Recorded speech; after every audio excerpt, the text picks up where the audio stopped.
Okay, today it's another Reidreviews, Masters of the Universe.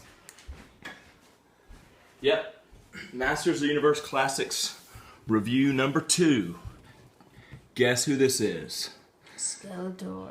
That's right, the ultimate bad guy, Skeletor from He-Man and the Masters Universe. Now, what we're going to do, we did He-Man, and we're going to do a hero and a villain.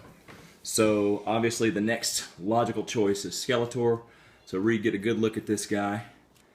And he's got, like He-Man did, he's got the place for the sword, which the originals didn't have. They had that old harness, and you just had to slide it into the strap. So, I really like that addition to these. Check his feet out. This is a nod to the original webbed feet of Skeletor. The original action figure had feet like that. Now, they've made some Skeletors. Okay, back it on up. They've made some Skeletors that have booted feet, and certainly the one that's come in the Filmation animated version will have the booted feet. So you can see that this guy's a great tribute to the vintage, but just a whole lot better.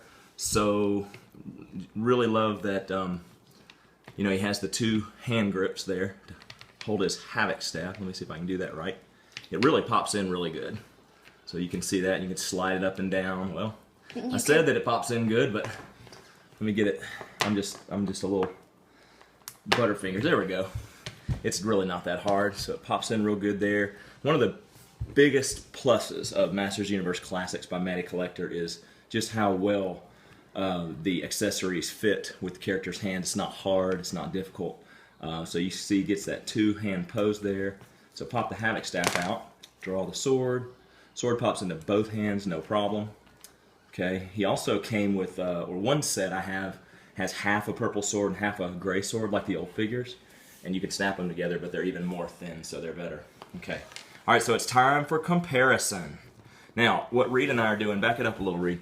What Reid and I are doing is comparing Masters Universe Classics to the logical equivalent in the DC Universe and in the Marvel Universe. So we discussed this a little bit. We've got 2 choices for DC. We want you to tell us which one. No. We have 2 choices for Marvel.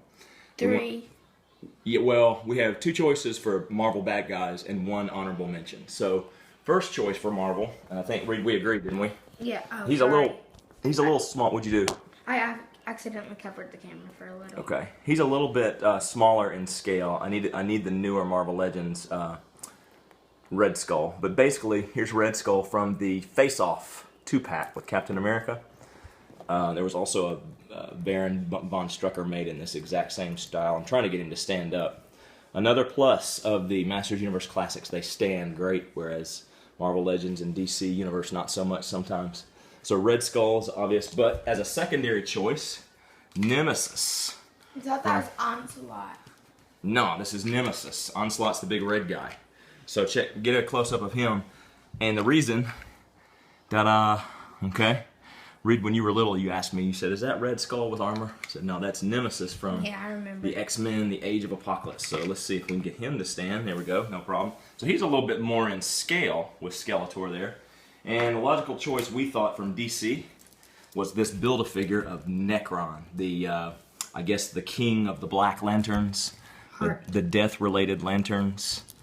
He's got the real chains, and he's got his heart. Not squishy though. But if you look at his face and Skeletor's face, you see the best, comparison. I couldn't find another DC villain that was most like Skeletor. Now there is one DC villain called the Atomic Skull, and he would have been great, but they have not made him in a 6-inch figure yet. Yeah, I remember Atomic Skull. And of course, for honorable mention, even though he's not a villain, he's a hero, Ghost Rider. Blue Ghost Rider. Yeah, this is Blue Flame Ghost Rider. We have the other ones, but I really like this one from one of the newer Marvel Legends. So there you go. So Reid, pan across there. So in a free-for-all battle with all of these guys, who do you think would win? Ghost Rider. Guess who I think would win? Skeletor. Skeletor. I'm always gonna side with him. Ghost Rider may be, on the side of right, but I'm gonna give it to Skeletor.